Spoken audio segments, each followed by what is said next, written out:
Like a negative thing. It was just, I think she just didn't know how much can you take in when it's happening so quickly, and publicists and handlers and managers and agents and scripts, and there's this machine that gets behind you and starts to push you along, and you either go with it or you just, I suppose, check out and leave the planet.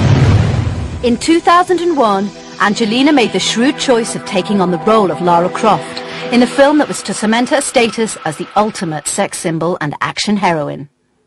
Lara Croft Tomb Raider came about all that time when people were looking for computer games that they could turn into cinema hits, and that was absolutely the best one. I mean, the audience is teenage boys, like, with eyes on a screen and their hands on a joystick, and then you think, well, we're going to get them all in the cinema looking at Angelina Jolie. She became mega huge very, very quickly, actually. She was a bit of a bit part actress before Tomb Raider, and then the Lara Croft conjured up all these thoughts in young boys' heads, and all of a sudden Angelina Jolie was huge.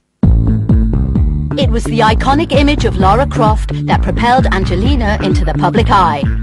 The picture of a gun-toting, busty brunette in hot pants graced billboards and magazine covers worldwide.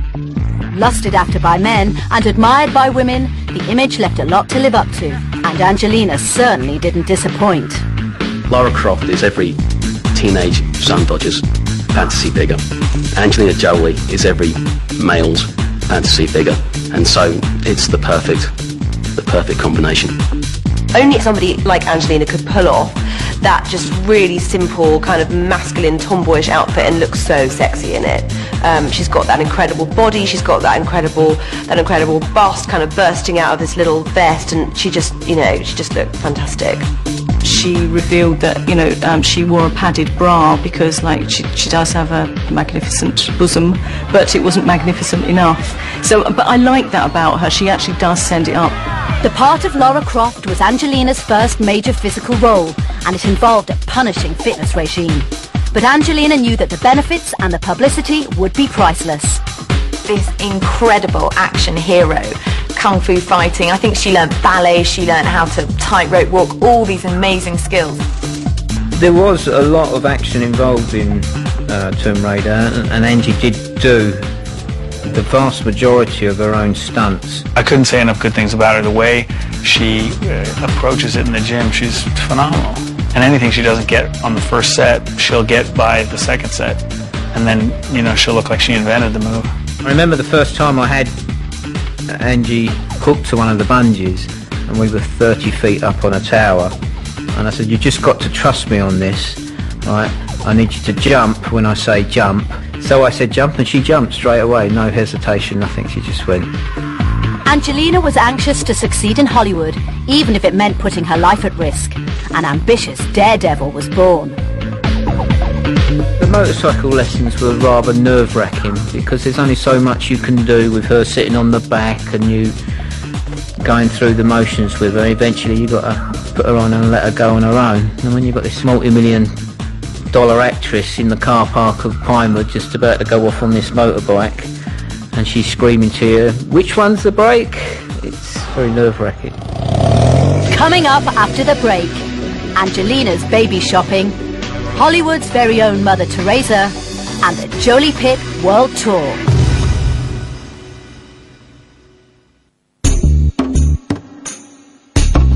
Angelina Jolie may be one of the world's most desirable actresses, but is her heart really in it? Her rising fame has been accompanied by a desire to live outside the trappings of the Hollywood box. But with more exposure, alongside a high-profile romance, came an acute awareness of how to play the press. The opportunities to travel to far-flung locations throughout her film career have inspired a fearless attitude in Angelina and have given her an awareness of worldwide issues outside of Hollywood's Tinseltown bubble. During Tomb Raider, she was shocked at how many areas of Cambodia were unsafe for them to film in, as they hadn't yet been demined. The trip drove her desire to help the people of Cambodia, culminating in the adoption of her son, Maddox, in 2002. Aged just 26, Angelina was one of the first celebrities to adopt from overseas. In 2005, she went on to adopt her Ethiopian daughter, Zahara. Since then, inquiries about adopting an Ethiopian child have doubled. I think actually it might be cleverer for Brad and Angelina, if they want to adopt next time, to adopt an American child, because I feel that there could be a backlash if they looked in their own backyard, like people like Sharon Stone have adopted American babies. I think that would be safer for them next time. They'd still be adopting an underprivileged child, they'd still be giving somebody a fantastic chance of life, but you wouldn't be able to level the accusation at them that they're touring the world just looking for different coloured babies. Well, what race baby will she pick next? I mean, she has one from each continent. Maybe there's some babies in Antarctica. I'm not sure. Angelina Jolie, I don't think people see her as being someone who baby shops. I think that's more held for Madonna. I think because being that Angelina Jolie does this for a living, she is a humanitarian, she does work with all these organizations, it's in her blood, she goes out there, she does help these people. It's natural. I don't know if anyone could fault her for that. I mean, it's a horrible thing. Is she using that to further her career and to further her aims? Well, okay, if she gets a little bit of a career boost out of it, okay, well, you know, you take the good and the bad. There was an enormous frenzy of attention in the press about this adoption. And Angelina wanted to keep things as quiet as possible, and it really wasn't until she was ready to share the fact that she adopted and where she adopted from and who she adopted with that we felt okay about talking about it. I think the drive to adopt comes from, I guess, the drive to do something for another human being, the drive to make your world bigger. And I think it's interesting that there's been such a reaction to Angelina adopting and to Madonna. And it's as if almost the expectation is that if you're famous, then it's all about you. It can't be about anyone else. And I think that what Angelina Jolie has done is sort of flown in the face of that. Maddox does have a living mother who couldn't afford to keep him. That could have gone badly for Angelina, but it hasn't. And similarly with Zahara, I mean, it was first put about that Zahara was an AIDS orphan. It turns out that she has a living mother who can't afford to keep her either. Again, that could have gone badly, but it hasn't.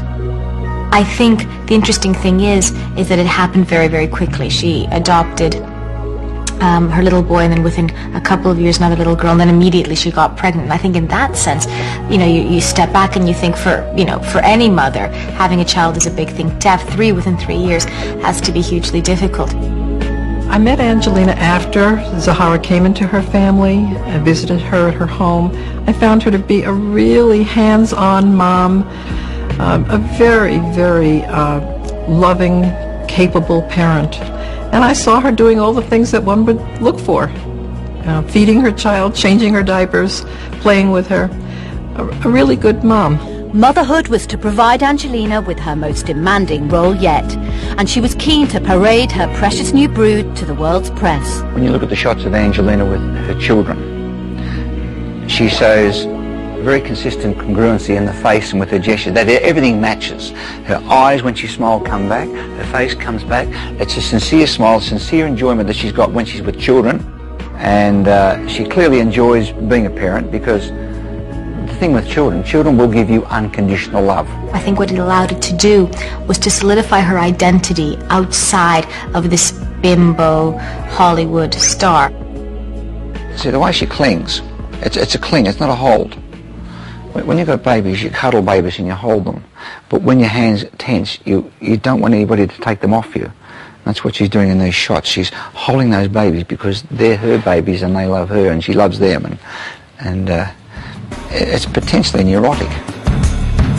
If her adoptions were intended to draw attention to the plight of third world refugees, Angelina was certainly successful, sparking a major Hollywood trend. However, not every celebrity came off as well as she did, and a press backlash to the worldwide baby shopping craze was quick to ensue.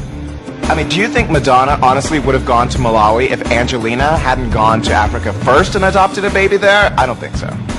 Well, it's funny that Angelina Jolie, nobody was really paying attention to her adoptions until this whole controversy about Madonna's adoptions came up. And then it turned out that actually she had used an agency that got into trouble, and that in fact in Cambodia, where Angelina Jolie adopted Maddox, they have now tightened up the rules. So those sort of adoptions are going to be tougher now on people. At the centre of the press uproar was Madonna's decision to adopt baby David Banda from Malawi.